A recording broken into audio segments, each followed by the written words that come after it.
Now, folks, here's something else I got a problem with. The 10 Commandments.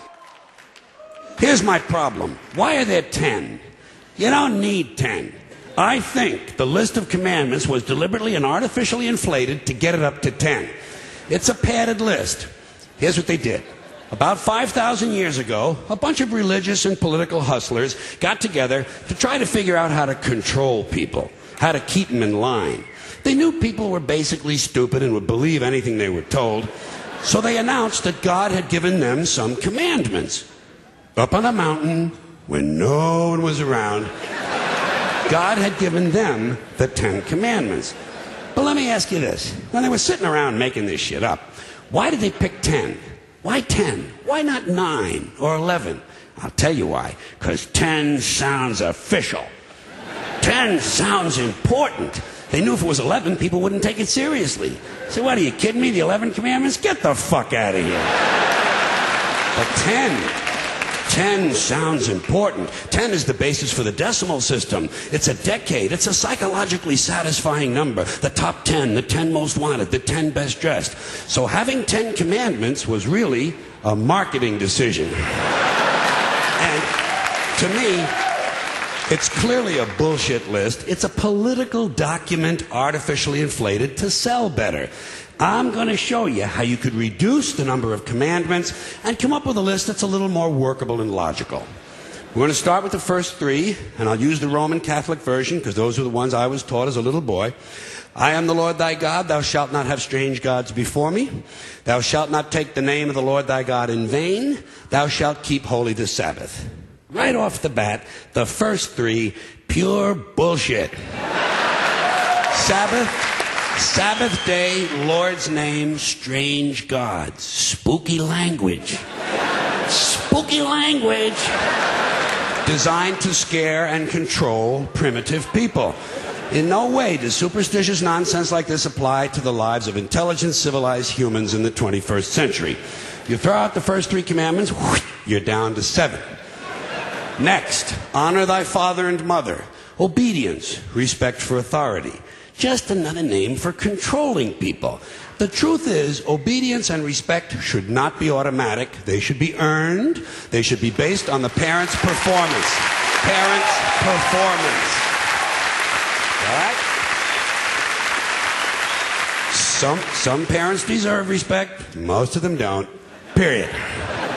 You're down to 6. Now, in the interest of logic, something religion is very uncomfortable with, we're going to jump around the list a little bit.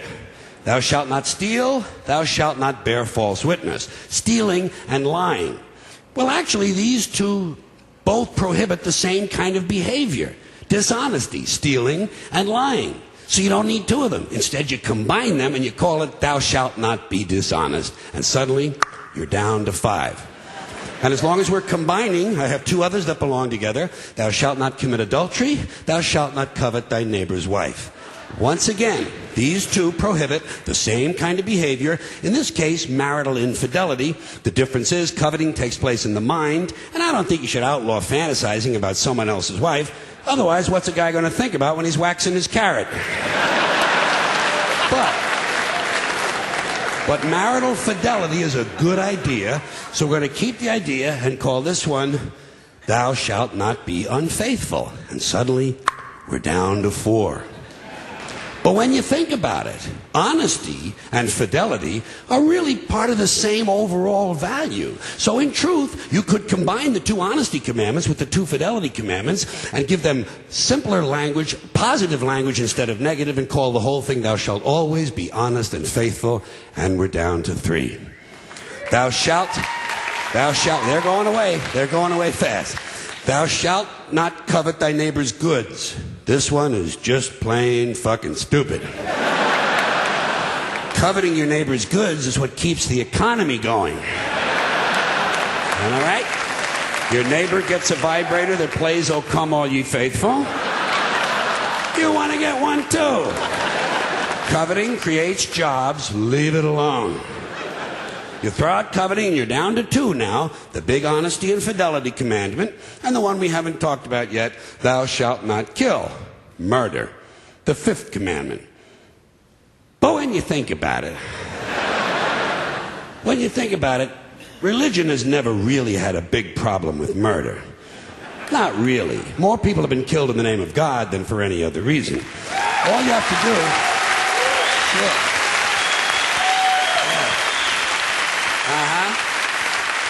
All you have to do is look at Northern Ireland, the Middle East, Kashmir, the Inquisition, the Crusades, and the World Trade Center to see how seriously the religious folks take thou shalt not kill. The more devout they are, the more they see murder as being negotiable. It's negotiable. You know?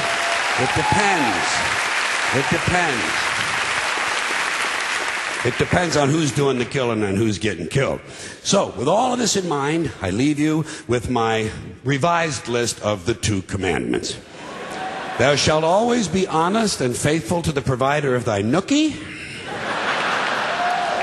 And thou shalt try real hard not to kill anyone, unless, of course, they pray to a different invisible man from the one you pray to. 2 is all you need. Moses could have carried him down the hill in his fucking pocket.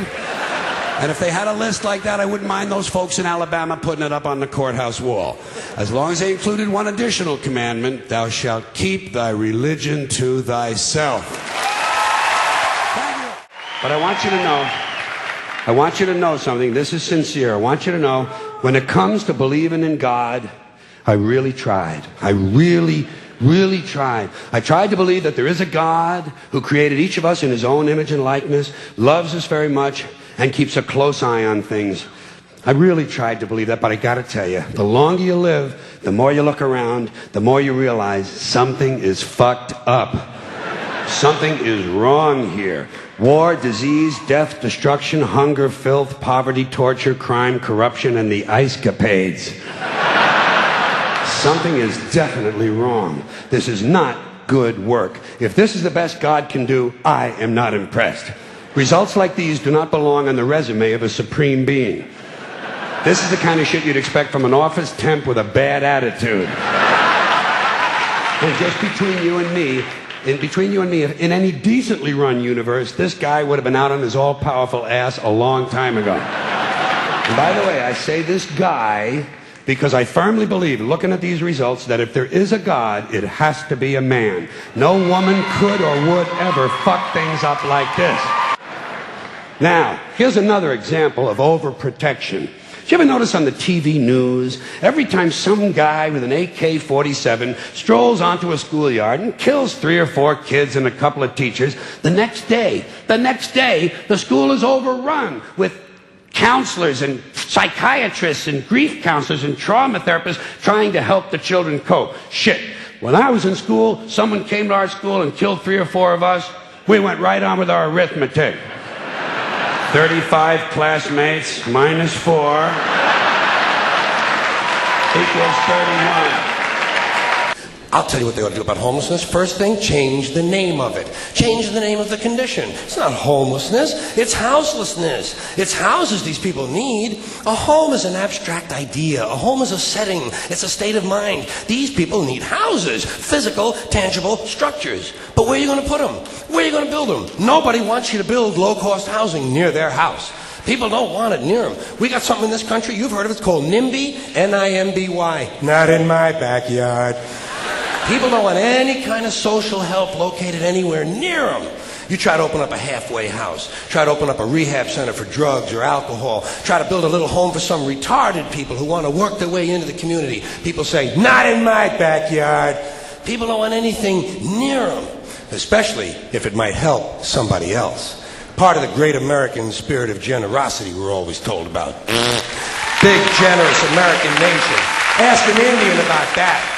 Ask an Indian how generous this country is. If you can find one, you got to locate the Indian first. We've made him just a little difficult to find. Or if you need current data, select a black family at random and ask them how generous this country has been. People don't want anything near them, even if it's something they believe in, something they think society needs, like prisons. Everybody wants that, right? Everybody wants more prisons. That's the new answer to all of our problems. Lock a lot of motherfuckers up. Everybody wants more prisons. They say, build more prisons! But not here. Well, why not? What's wrong? What's the problem? What's wrong with having a prison in your neighborhood? Well, it seemed to me like it would make it a pretty crime-free area, don't you think?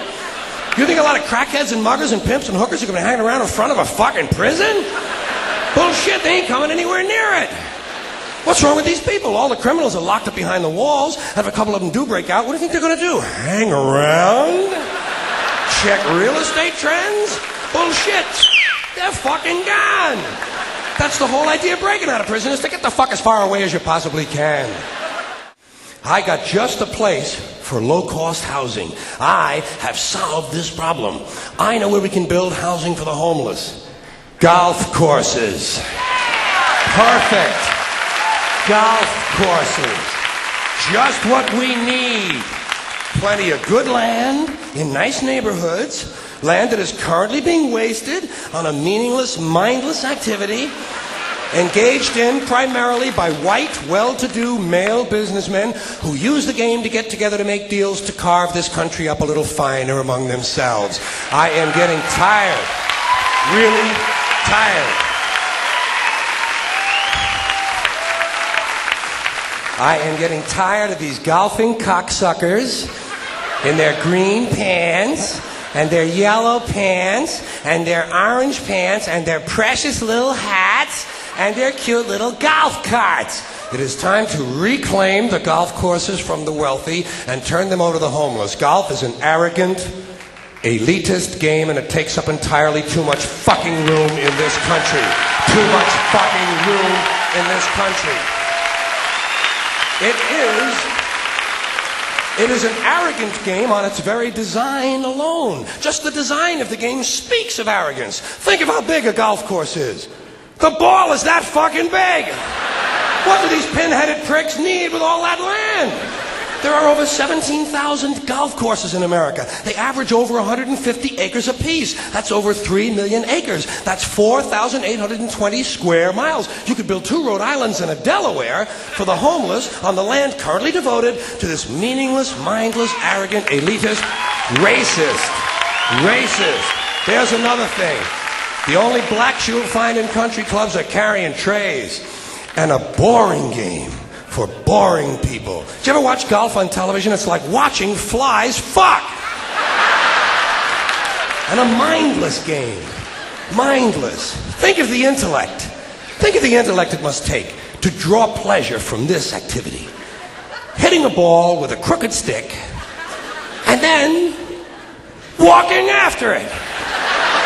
And then hitting it again. I say, pick it up, asshole. You're lucky you found the fucking thing. Put it in your pocket and go the fuck home. Go the fuck home. You're away.